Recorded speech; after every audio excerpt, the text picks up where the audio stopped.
दोस्तों income tax की side से बहुत से लोगों को इस टाइप से एक ईमेल आ रहा है और यहाँ पे मेंशन्ड है proposed adjustment under section 143(1)(a) of the income tax act.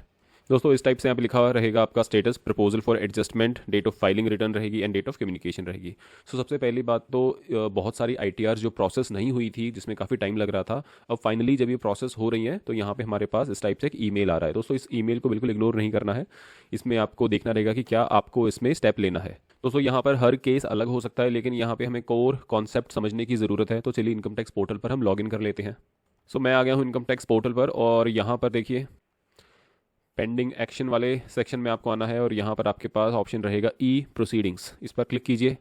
दोस्तों इस टाइप से आपको यहाँ पे एक एडजस्टमेंट अंडर सेक्शन 143(1)(a) नज़र आएगा, राइट। और इसके बाद आपको यहाँ पर व्यू ऑर्डर्स पर क्लिक करना है और यहाँ पर भी देखिए आपको पास और थोड़ी डिटेल्स यहाँ पे पता लगते हैं कि डिस्क्रिप्शन है प्रपोज्ड एडजस्टमेंट्स। अब यहाँ पे अगर आप चाहें तो नोटिस पीडीएफ पे भी ओपन कर सकते हैं, क्लिक कीजिए। सो ये जो आपके पास ईमेल आया था सेम ईमेल यहाँ पर भी आपको मिल जाएगा। अब दोस्तों यहाँ ऐसे केसेस में आपको करना क्या है वो समझते हैं। इसके बाद दोस्तों आपको क्लिक करना है सबमिट रिस्पॉन्स पर और यहाँ पे देखिए incorrect claim disallowance of incorrect claim in the return 143(1)(a)(2) करके मेंशन है। अब इस पर भी क्लिक कीजिए।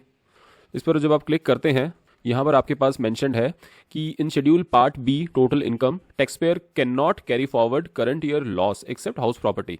बेसिकली इन्होंने अपने लॉसेस को कैरी फॉरवर्ड किया है जो आपके लिए अलाउड नहीं होता है। और यहाँ पर देखिए आपका अमाउंट है 1683, amount in rupees as computed, variance आपके पास 1683 का आ रहा है। सो चलिए यहाँ पर हम चेक कर लेते हैं कि हमारी आईटीआर में क्या इतना ही अमाउंट हमने कैरी फॉरवर्ड किया है। तो ई फाइल पे आइए, income tax return, view file return, यहाँ पर दोस्तों डाउनलोड फॉर्म कर लीजिए।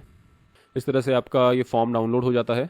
तो दोस्तों अब यहाँ पर हमें आना होगा अपने रिटर्न में कैरी फॉरवर्ड वाले शेड्यूल में, CFL शेड्यूल में आ जाएंगे और यहाँ पे आप देखेंगे तो आपको यहाँ पे मिलेगा total loss carried forwarded to future years 59 rupees है, 298 है एंड देन 1326 है। जब आप इन तीनों को सम करेंगे तो आपके पास सेम अमाउंट आ जाएगा 1600 समथिंग। ओके, अब ये हमने कंफर्म कर लिया है कि ये अमाउंट हमारा कैरी फॉरवर्ड लॉसेस की तरफ से आ रहा है और हमें मालूम है कि हमारी रिटर्न ड्यू डेट के बाद फाइल्ड है। तो any which ways government allow नहीं करती है कैरी फॉरवर्ड ऑफ लॉसेस अगर आप अपनी रिटर्न को ड्यू डेट के बाद फाइल करते हैं।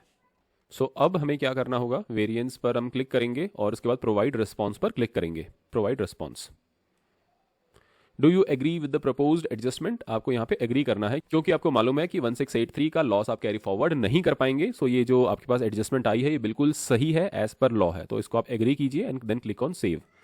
सेव करके आप इसे नेक्स्ट पर क्लिक कीजिए। इसके बाद ये चेक बॉक्स को आप चेक कीजिए, क्लिक ऑन सबमिट। इस तरह से आपके पास एक नोटिफिकेशन आ जाएगा, this is for your future reference. अब आपकी आईटीआर डिपार्टमेंट प्रोसेस कर देगा। दोस्तों आई होप ये वीडियो यूजफुल रहा होगा। अगर आपकी कोई भी टैक्स रिलेटेड क्वेरी है या फिर आपके कोई और सवाल हैं तो आप हमें कांटेक्ट भी कर सकते हैं। हमारी लिस्ट ऑफ सर्विसेज हमारी वेबसाइट पर आप देख सकते हैं और डिस्क्रिप्शन में आपको हमारी कॉन्टैक्ट डिटेल्स मिल जाएंगी, वहां पर आप हमें रीच आउट कर सकते हैं। सो दोस्तों I hope this video was useful. Thank you so much for watching. मिलते हैं नेक्स्ट इन्फॉर्मेटिव वीडियो में।